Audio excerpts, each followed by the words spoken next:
بسم اللہ الرحمن الرحیم۔ پکا نمازی بننے کی موٹیویشن۔ نماز کی موٹیویشن۔ ہم نماز کی اہمیت اور اس کی روحانی برکتوں کا پیغام دیں گے تاکہ وہ لوگ جو سستی کرتے ہیں یا ترک کر چکے ہیں انہیں ترغیب ملے اور وہ دوبارہ اللہ کے قریب آ سکیں۔ اگر ہمارے الفاظ سے ایک دل میں بھی نماز کی محبت جاگ اٹھے تو یہ ہمارے لیے باعث سعادت ہوگا۔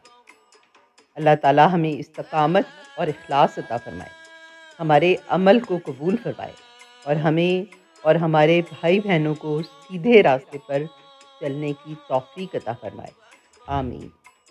فجر کی موٹیویشن۔ فجر کی 2 سنتیں دنیا اور اس کی ہر چیز سے بہتر ہیں۔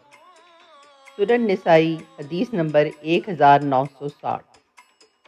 نماز فجر کے وقت نیند سب سے زیادہ گہری اور پرسکون آتی ہے، لیکن جو شخص اللہ کی رضا کے لیے نیند قربان کرتا ہے، اللہ رزق میں بے حساب برکت، زندگی میں کامیابی اور آخرت میں بلند درجات عطا فرماتا ہے۔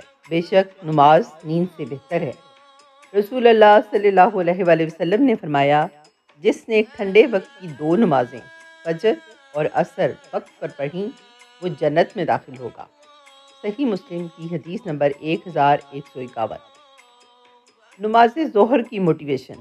جو شخص ظہر سے پہلے اور اس کے بعد 4 رکعتوں کی پابندی کرے گا وہ آگ پر حرام کر دیا جائے گا۔ سنن نسائی کی حدیث نمبر 1269۔ عصر کی موٹیویشن۔ جس نے عصر کی نماز چھوڑ دی اس کا نیک عمل ضائع ہو گیا۔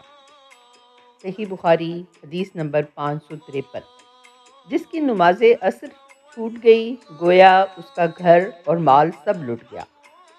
صحیح بخاری کی حدیث نمبر ہے یہ 552۔ مغرب کی موٹیویشن۔ میری امت اس وقت تک دین فطرت پر قائم رہے گی جب تک مغرب میں اتنی تاخیر نہ کرے کہ تارے نکل آئیں۔ سنن ابن ماجہ کی حدیث نمبر ہے 689۔ عشاء کی موٹیویشن۔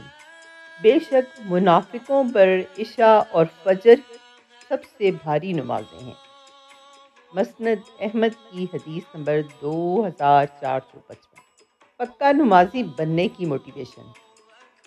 جس نے اللہ کی رضا کے لیے 40 دن تک تکبیر اولیٰ کے ساتھ باجماعت نماز پڑھی تو اس کے لیے 2 قسم کی برات لکھی جائے گی، ایک آگ سے برات اور دوسری نفاق سے برات۔